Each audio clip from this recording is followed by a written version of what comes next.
Hello प्रिय विद्यार्थियों, good afternoon. आज की इस यूट्यूब वीडियो में मैं विशेषकर बीए प्रथम वर्ष के विद्यार्थी हैं उनके एग्ज़ाम के संबंध में जानकारी देने वाला हूं।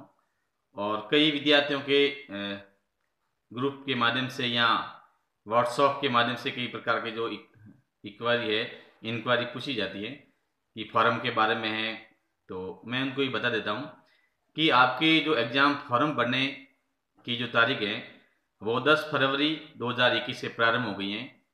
एग्ज़ाम ऑनलाइन फॉर्म भरे जाएंगे और विद्यार्थी ध्यान रहे, कई बार हम देखते हैं अक्सर विद्यार्थी ऑनलाइन फॉर्म भरते समय कई बार वो त्रुटियां कर लेता है, गलती कर लेता है।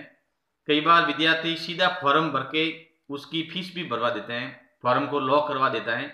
तो आप लोग ध्यान दें कि एक तो फॉर्म भरवाते समय आप जहाँ पर भी जिस भी ई मित्र पे फॉर्म भरवाते हो तो सबसे पहले उसमें आपको सावधानी ये रखनी है कि आपके नाम, आपके पिताजी का नाम, आपकी माताजी का नाम और आपकी जन्म तिथि, इसको जो आपके 10th की जो मार्कशीट है, 10वीं की मार्कशीट है, उस मार्कशीट से आप अच्छी तरीके से उसको मैच कर लें कि आपके नाम की मीनिंग क्या है।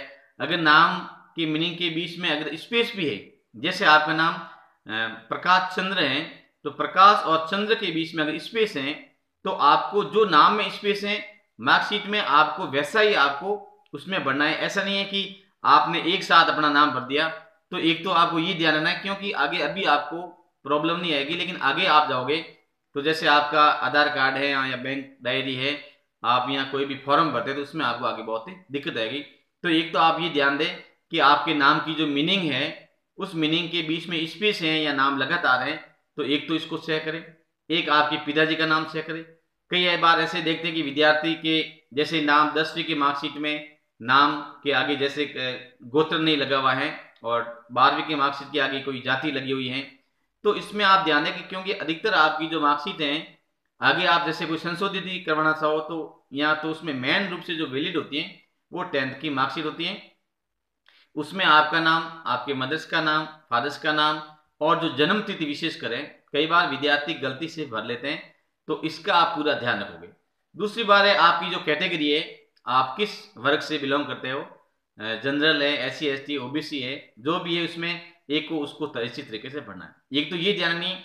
दूसरी खास करके सबसे इंपॉर्टेंट बात है कि आपसे पूछा जाता है एनवायरमेंट के बारे में। कई बार फर्स्ट ईयर का जो विद्यार्थी होता है एनवायरमेंट फॉर्म वो सही तरीके से भर नहीं पाता है, और कई बार जो सेकेंड ईयर के, तो आप लोग पहली बार एग्जाम दे रहे हो, आप यूनिवर्सिटी की पहली बार एग्जाम दे रहे हो, तो आपको ये ध्यान है कि मेरा एनरोलमेंट नहीं हुआ है, तो आप उसमें अप्लाई, उसके लिए आप अप्लाई करोगे। तो एनरोलमेंट का आपकी एनरोलमेंट के लिए अलग से इसी के साथ में एक फॉर्मेट निकलेगा, उसमें दिया जाएगा कि कौन कौन से जो डॉक्यूमेंट्स है आपको उसके साथ में लगाना है। तो इसका विशेष रूप से ध्यान दें, क्योंकि कई बार जो बीए सेकेंड ईयर के जो विद्यार्थी होते हैं या बीए फाइनल के विद्यार्थी होते हैं, उनका एनरोलमेंट नंबर होता है, उसके बाद में भी वो क्या है कि नो लगवा देते हैं। ठीक है, तो इस स्थिति में वो ध्यान दें। तो और विशेषकर जो बीए फर्स्ट ईयर के विद्यार्थी हैं उनका एनरोलमेंट वाला जो कॉलम होता है उसमें आपको बताना पड़ेगा कि मेरा एनरोलमेंट नहीं हो रखा है। ठीक है, और आप अप्लाई वाला ऑप्शन करोगे और फॉर्म की जब अप्लाई करोगे उसमें, तब आपके वो एनरोलमेंट का एक अलग से फॉर्म निकलेगा और आप लोग बकायदा उनको कहोगे कि भाई मैं तो बीए प्रथम वर्ष में मैं पहली बार एग्जाम देने जा रहा हूँ यूनिवर्सिटी से, तो मेरा एनरोलमेंट नंबर है वो उसका फॉर्म है वो सही भरना। तो एक तो आपको ये ध्यान रखना है। उसके बाद में आपका होम एड्रेस, यानी कि आपका जो पता है उस पते के बारे में आप लोग पढ़िए देखो। और एक विशेष रूप से ये होता है कि कई बार जो विद्यार्थी होते हैं कि जैसे उसमें जो फॉर्म भरते समय जैसे एक मोबाइल नंबर पूछा जाता है। अब कई बार विद्यार्थी क्या करते हैं, मोबाइल नंबर अपने या तो पेरेंट्स के दे देते हैं या किसी दोस्त के दे देते हैं, और कई बार ई मित्र वाला खुद के मोबाइल नंबर डाल देता है। तो आप लोग ध्यान रखें आपके पास में वो मोबाइल नंबर जो परमानेंटली आप स्वयं के पास रखते हो, अगर आपके पास में नहीं है, आपके फादर या मदर के पास में हो, तो वो नंबर डाले, जिससे क्या होगा कि यूनिवर्सिटी से, विश्वविद्यालय से कोई भी प्रकार का जो मैसेज आएगा, एग्जाम के संबंध में मैसेज आएगा या परीक्षा के बारे में मैसेज आएगा, तो वो मैसेज केवल उसी मोबाइल नंबर पे आएगा। तो विद्यार्थी इसका पूरा ध्यान दें कि आप लोग जो आपकी जो भी फॉर्म में जो मोबाइल नंबर डालते हो वो एक मोबाइल नंबर स्थायी मोबाइल नंबर हो, यानी कि करंट में चल रहा हो। ऐसा नहीं किसी ऐसे मोबाइल नंबर डाल दिया जिसको आप लोग कभी कभी यूज लेते हो। तो एक तो वो ध्यान दें। उसके बाद में एक मेल आईडी पूछा जाता है कि आपकी ईमेल आईडी क्या है। तो अगर आपकी ईमेल आईडी बनी हुई है तो आप उसमें मेल आईडी बना दो, और ईमेल आईडी नहीं बनी हुई है तो आप अपने मित्र या परिवार के किसी सदस्य की अगर मेल आईडी बनी हुई तो उसमें कई बार इंफॉर्मेशन मेल के माध्यम से भी यूनिवर्सिटी भेज देती है। तो एक तो इनका ध्यान रखना है।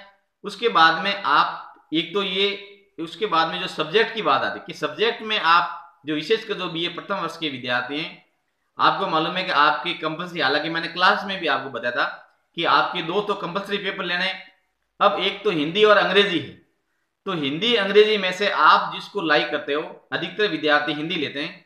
कई बार विद्यार्थी क्या है कि कंप्यूटर वाला जब फॉर्म भरते समय कई बार कंप्यूटर ऑपरेटर है वो गलती से हिंदी की जगह इंग्लिश का कॉलम भर देते हैं, और आगे जाकर के विद्यार्थियों की बहुत सारी प्रॉब्लम आती है, क्योंकि हिंदी मीडियम के विद्यार्थी अंग्रेजी का जो पेपर है उसको क्लियर नहीं कर पाता है। तो ये कंपल्सरी पेपर हिंदी अंग्रेजी है। अधिकांश विद्यार्थी हिंदी वाला जो इसमें अनिवार्य जो हिंदी आता है उसको ऑप्शन को भरे। और दूसरा आपका पेपर आता है एनवायरमेंट स्टडी, यानी कि पर्यावरण अध्ययन। तो पर्यावरण अध्ययन का भी फॉर्म इसमें आपकी दो हो जाएगी, तो हिंदी अनिवार्य हो जाएगा, एक आपके पर्यावरण अध्ययन हो जाएगा। फिर बात आती है कि आपके ऑप्शनल सब्जेक्ट, यानी कि आपने ऐच्छिक विषय कौन से लिए। यहां पर आप लोग देखना कि हमारे पास जो लिस्टें बनी हुई है कि किस विद्यार्थी को कौन कौन से जो सब्जेक्ट अलॉट हो रखे हैं। हालांकि अधिकांश विद्यार्थियों ने महाविद्यालय से प्रवेश पत्र ले लिया है। आपका जो आइडेंटिटी कार्ड है, उस आइडेंटिटी कार्ड के पीछे आप लोग देखना, उसमें आपके 3 सब्जेक्ट दे रखा है। उसमें आपका ग्रुप भी है कि आप first year A B C D E में से कौन सा आपके पास में ग्रुप है, और आपके विषय क्या है। अगर किसी विद्यार्थियों को विषय के बारे में जानकारी नहीं हो कि मेरे कौन से विषय है या कौन से नए विषय हैं, तो आप महाविद्यालय में आप ऑफिस में संपर्क कर सकते हो। कहीं ऐसा ना हो कि आप गलत विषय ऑप्शनल भर करके फॉर्म जब लेके आते हो या फॉर्म लॉ करवा देते हो तो बाद में कोई संशोधन नहीं होगा और न आपका फॉर्म लिया जाएगा। और अगर किसी प्रकार की कोई त्रुटि रह जाती है, नाम से संबंधित है या जन्मतिथि से संबंधित है या गलत सब्जेक्ट भर लेते हो, तो उसको ठीक करवाने के लिए आपको यूनिवर्सिटी यानी कि जोधपुर जाना पड़ेगा। तो कोई भी विद्यार्थी ऐसी गलतियों से बच के रहे, कोई आपको समझ में कोई चीज समझ में नहीं आती है, तो ऐसी स्थिति में आप कॉलेज में संपर्क कर सकते हैं। अलग अलग जो क्लास हैं, उन क्लासों के अलग अलग प्रभारी बनाए गए हैं, तो आप उन प्रभारी के माध्यम से अगर आपके सब्जेक्ट कौन से है आपको नॉलेज में नहीं है तो आप ऑफिस में पूछ सकते हैं। संबंधित प्रभारी से आप पूछ सकते हैं कि मेरे कौन से है ऑप्शनल है पेपर है।